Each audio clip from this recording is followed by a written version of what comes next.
Hello there, this is Justin Powell, and today we're going to do a tutorial on the Rastacarpian. This is a fly that I basically threw a bunch of carp loving colors into, and the end product just had some Rasta vibes, and it works well. So let's go ahead and get started. This is a Gamakatsu SL45 size 6. Then go ahead and grab your favorite black thread. It helps if it's fairly strong. And then some bead chain eyes, fluorescent green or chartreuse looks really good for this fly. Other dumbbell eyes will work as well if you want more weight. Then do some loon head cement, water-based. It's scent-free compared to super glue, but you will choose whatever you want. Then you do some Cohens Carp dub, Northern Lights black. I like to do a little dubbing ball here at the butt section. This will help divide up the tails when you add those. Wrap that dubbing around a few times, get it secure, and then we'll grab our tails. The tails are green, yellow, and red. Ultra chenille, fine. You can do all three at once, or you can tie them in individually. But I usually go with the length of the hook shank and then tie them in, one on top and then one on either side of the hook shank. Get those nice and snug and then trim off the excess. Then take a flame to the end of those tails. That will help them from fraying out on you. Then go ahead and secure down the rest of the excess there. Make a nice base for the dubbing. We'll throw in a dubbing loop now. Go back and grab that Cohens Carp dub, Northern Lights black. This stuff's awesome. It has little rubber legs in it. Just subtle enough flash where it doesn't spook the fish, but also looks great in the water. So when you twist this dubbing up, don't go overly tight. You want things to kind of move and flow freely still.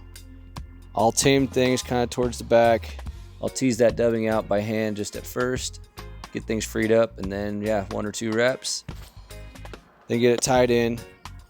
When you have a little extra, it's fine. You can use the little excess for the eyes later.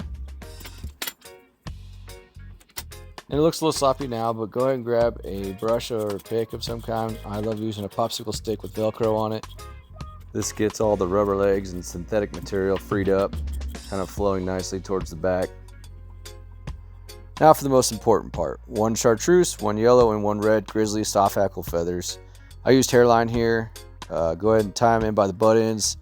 I stripped off the downy feathers down below, so I had a nice stem to work with.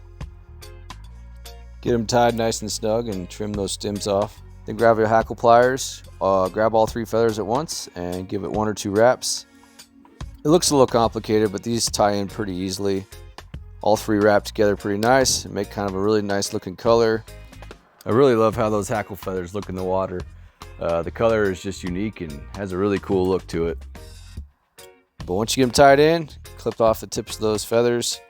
Get those last strays and stragglers wrapped in, push back, get it looking nice.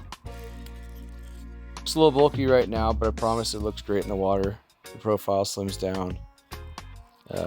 Go ahead and throw a little bit more dubbing on the eyes, get things finished here, and we're pretty much on the home stretch. I'll throw a couple knots in here. And then you can do head cement now, or you can wait till it's all finished up after you brush things out again. Again, I just did some of that loon water-based head cement. Once everything's nice and secure, go ahead and cut the thread. And we'll reach for our Velcro or brush tool again.